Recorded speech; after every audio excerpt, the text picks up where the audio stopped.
Hello, मैं कौशलेंद्र। नमस्कार। विनायक दामोदर सावरकर भाग 4 में आप सबका हार्दिक स्वागत है। बीडी सावरकर से जुड़े आज कुछ महत्वपूर्ण घटनाक्रमों का उल्लेख करते हैं। एक बार विनायक दामोदर सावरकर जी से पूछा गया कि हिंदू क्या है,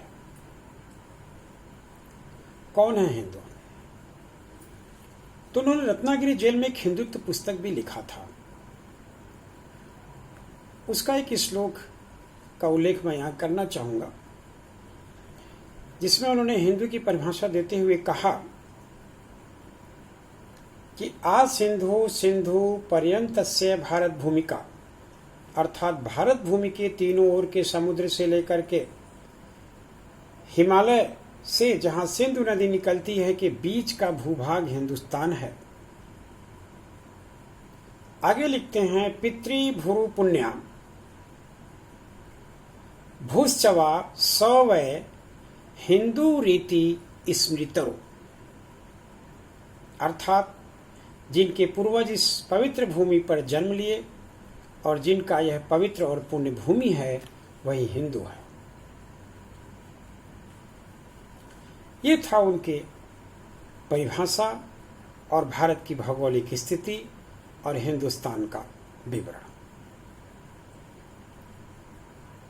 कुल मिलाकर के विनायक दामोदर सावरकर जी हिंदुस्तान के मिट्टी में हिंदुत्व की तस्वीर देखते थे, इसलिए उनको कट्टर हिंदुत्व का पुरोधा माना जाता है। बंगाल विभाजन के बाद जब विदेशी कपड़ों की होली जलाई जाने लगी तो उस दौरान उन्होंने पूना में विदेशी कपड़ों की होली जलाई।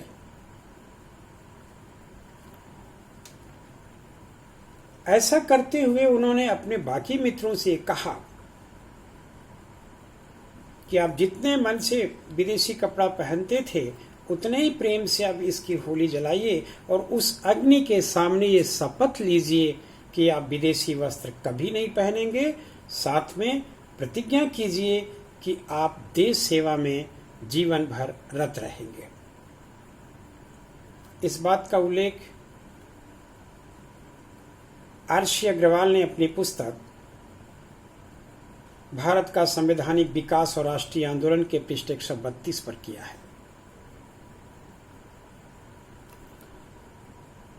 आगे जब हम पाते हैं कि वो 1906 में लंदन जाने लगे तो अभिनव भारत के तकरीबन 200 लोगों को उन्होंने गुप्त रूप से बुलाया और उस सभा में वो बोलते हुए विनायक दामोदर सावरकर जी ने कहा कि अभी तक मैं फर्ग्यूसन कॉलेज में अपने मित्रों के बीच में भारत की आज़ादी के लिए प्रचार प्रसार करता था, लेकिन अब मुझे विदेश जाने का अवसर मिला है। मैं वहां जाकर के अपने योग्य विद्यार्थियों और धनी विद्यार्थियों के बीच में अपने विचारों का आदान प्रदान करूंगा और जब वो वहां से भारत लौटेंगे बैरिस्टर आदि बन करके तो भारत में क्रांति ला देंगे। कितना क्रांतिकारी सोच था। आगे वो कहते हैं कि मैं विदेश की भूमि पर भारतीयों का लोहा मनवाऊंगा, मैं रूस से बम बनाना सीखूंगा, पिस्टल बनाना सीखूंगा और वहां के क्रांतिकारियों की जीवन शैली सीखूंगा और भारत में जल्दी लौटेंगे और देश को आजाद कराकर ही दम लेंगे। इस कोटेशन का उल्लेख मिलता है एक बलिदान पुस्तक में पृष्ठ 178 पर। इस पुस्तक के लेखक हैं आचार्य भगवान देव और ये पुस्तक प्रकाशित हुई है झज्जर हरियाणा रोहतास से। इसमें बहुत से दस्तावेज प्रमाणिक मिलते हैं इससे जुड़े हुए। उसके बाद जब वो लंदन पहुंचते हैं तो उनकी अध्ययन अध्यापन के लिए खास छात्रवृत्ति दी जाती है, जिसका उल्लेख किया जा चुका है।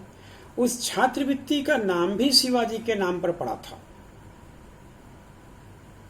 छत्रपति शिवाजी छात्रवृत्ति, जो वहां वो पाते थे, जिसका वर्णन हम अपने पिछले खंड में कर चुके हैं। आगे पाते हैं कि अभिनव भारत संस्था, जो बी.डी. सावरकर की एक बहुत महत्वपूर्ण क्रांतिकारी संस्था थी, इसका यूरोप में भी बहुत बड़ा योगदान रहा, जहां श्यामजी कृष्ण वर्मा, लाला हरदयाल जी, मैडम भीखाजी कामा, बी.डी. सावरकर आदि ने मिलकर न केवल इंग्लैंड में बल्कि फ्रांस में, जर्मनी में और रूस में इसके माध्यम से प्रचार प्रसार किया अपने विचारों का। और इसी संस्था के द्वारा मैडम भीखाजी कामा ने एक वंदे मातरम समाचार पत्र भी निकालना शुरू किया था। उन दौरान जब बी.डी. सावरकर पेरिस में थे और जैक्सन की हत्या हुई, तो उन्हें वहां रोकने का बहुत कोशिश किया श्यामजी कृष्ण वर्मा जी ने, लाला हरदयाल जी ने,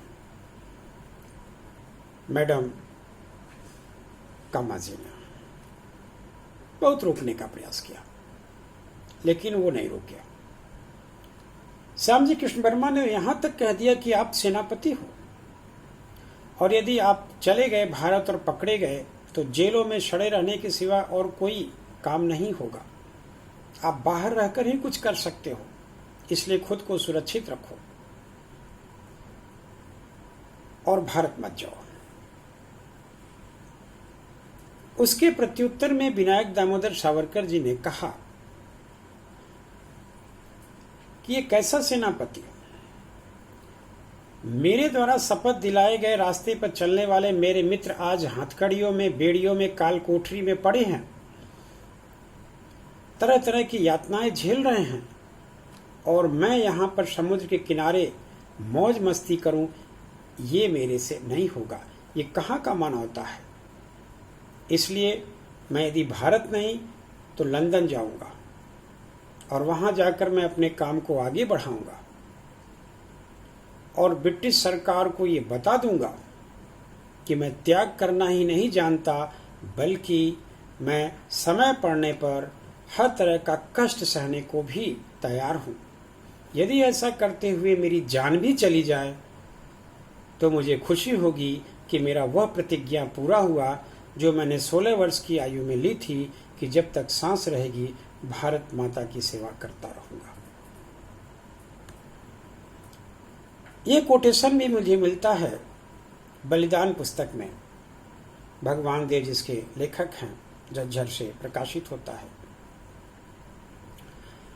इस तरह के उनके विचारों को पढ़ने सुनने के बाद मानो ऐसा लगता है कि वो दिन रात केवल भारत के स्वप्न में खोए रहते थे कि कैसे देश को आजाद कराया जाए। इसी कड़ी में नासिक जब उन्हें गिरफ्तार किया जाता है, उसका खंड मैंने पिछले खंडों में वर्णन कर लिया है कि वो भारत लाए जाते हैं, उन पर नासिक षड्यंत्र केस के तहत मुकदमा चलाया जाता है, उन्हें आजीवन कारावास की सजा दी जाती है। उसमें तकरीबन 38 लोगों को सजा मिली, लेकिन 11 लोगों के खिलाफ कुछ साक्ष्य नहीं मिला, लिहाजा वो बरी कर दिए गए। लेकिन 27 लोग ऐसे थे जिन्हें आजीवन कारावास की सजा मिली, और इन युवकों में कुछ तो हैदराबाद के थे, कुछ पूना के थे, कुछ औरंगाबाद के थे और कुछ नासिक के थे। इन सबको कारावास की सजा मिली थी। एक प्रश्न और आता है कि जब उनको आजीवन कारावास की सजा मिली तो वो कैसे छूट गए और 1924 में रत्नागिरी जेल में आ गए। इस पर भी मुझे एक प्रश्न मिलता है। आर.सी. अग्रवाल की पुस्तक में भारतीय संविधान का विकास और राष्ट्रीय आंदोलन पृष्ठ 132-33 पर इसका उल्लेख मिलता है कि इन्हीं दिनों भाई परमानंद जी अंडमान काला पानी की सजा काट करके रिहा हुए थे 1920 में। जब 1920 में वो छूटे तो वहां से लाहौर आए और लाहौर पर वो जहां ठहरे वहां पहले से ही बैजवुड ठहरे हुए थे, लाला लाजपत राय के घर में। बैजवुड ब्रिटिश संसद के सम्मानित सदस्य थे। उनके बीच में भाई परमानंद जी ने काले पानी की जो भी यातनाएं थी उनका सजीव वर्णन किया और ये अनुरोध किया कि आप सावरकर बंधु को रिहा करवा दीजिए। लाला लाजपत राय जी ने भी वकालत की, सिफारिश की। फलस्वरूप बैजवुड जी तैयार हो गया।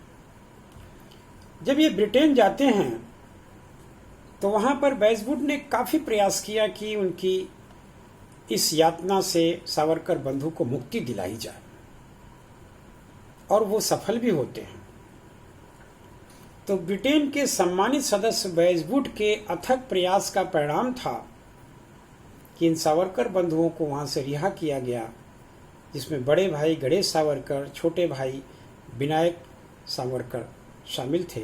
इन्हें फिर कलकत्ता लाया गया और कलकत्ता से फिर बड़े भाई को अलीपुर जेल भेज दिया गया, यानी कि गणेश सावरकर को, और छोटे भाई विनायक दामोदर सावरकर को रत्नागिरी जेल में भेजा गया था। उसके बाद आगे की घटनाओं का वर्णन मैंने अपने पिछले वीडियो में कर रखा है। यहाँ एक चीज और बताना चाहेंगे कि ऐसे अदम्य क्रांतिवीर जब रत्नागिरी जेल में थे तो उन दिनों 1937 का चुनाव हुआ और 1937 के चुनाव में जमना दास जी ने, जो कि मंत्री पद पाए थे, इनकी काफी वकालत की थी। सेठ जमना दास की वकालत की वजह से ही ये 1937 10 मई 1937 को रिहा कर दिए गए और फिर ये उसी साल यानी कि दिसंबर 1937 में जब अहमदाबाद में अखिल भारतीय हिंदू महासभा का सम्मेलन हुआ तो उसमें अध्यक्ष पद पर मनोनीत किए गए थे। तो इनके जीवन में भाई परमानंद जी का भी बहुत महत्वपूर्ण रोल रहा, लाला लाजपत राय का, बैजवुड जी का, और पिछले क्रांतिकारियों में हरदयाल जी का, श्यामजी कृष्ण वर्मा जी का, लोकमान्य बाल गंगाधर तिलक जी का, मैडम भीखम जी कामा जी का। इस तरह के अनन्य ऐसे इनके सहयोगी क्रांतिवीरों का, जिनसे तपे हुए हमारे क्रांतिवीर विनायक दामोदर सावरकर जी अंततः मई 26 फरवरी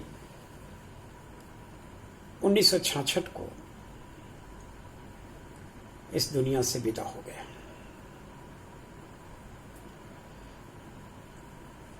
लेकिन दुख तो इस बात पर होती कि जब विनायक दामोदर सावरकर जी इस दुनिया से विदा हो गए तो उनकी शोक प्रस्ताव भारत के संसद में कुछ संसद सदस्यों ने पेश किया, जिसे कांग्रेस सरकार ने खारिज कर दिया और ये कहते हुए खारिज कर दिया कि बीडी सावरकर संसद सदस्य नहीं थे। चलो मान लिया कि वो संसद सदस्य नहीं थे, लेकिन इसी संसद में इसी सरकार ने भारत को गुलाम रखने वाले ब्रिटेन के प्रधानमंत्री चर्चिल के मृत्यु पर बाकायदा शोक प्रस्ताव पास किया। ये कैसी विडंबना थी, दुख होता है। जब अंडमान निकोबार, अंडमान में हवाई अड्डे का नामकरण इनके नाम पर करने की बात आई तब भी इस कांग्रेस सरकार ने विरोध किया और हद तो तब हो गई जिस कोठरी में बीडी सावरकर कैद थे वहां एक पट्टिका लगाने की बात आई तब कांग्रेस के एक पिद्दी नेता मणिशंकर अय्यर ने एड़ी चोटी एक करके उसे असफल किया। वाजपेयी सरकार के समय में बीडी सावरकर जी का संसद में फोटो लगाने तक पर कांग्रेस अध्यक्ष ने राष्ट्रपति को ज्ञापन दिया और एड़ी चोटी एक कर दिया, लेकिन इनके साथ ये अन्याय अधिक दिन तक नहीं हुआ और अंततः मोदी सरकार में आकर के विनायक दामोदर सावरकर को वो सम्मान मिला जिस सम्मान के अंततः वो हकदार थे। ऐसे क्रांतिवीर, ऐसे स्वतंत्रता सेनानी, ऐसे महापुरुष, ऐसे बलिदानी, अपने इन पूर्वजों को मेरा कोटि कोटि नमन। Thank you very much. नमस्कार।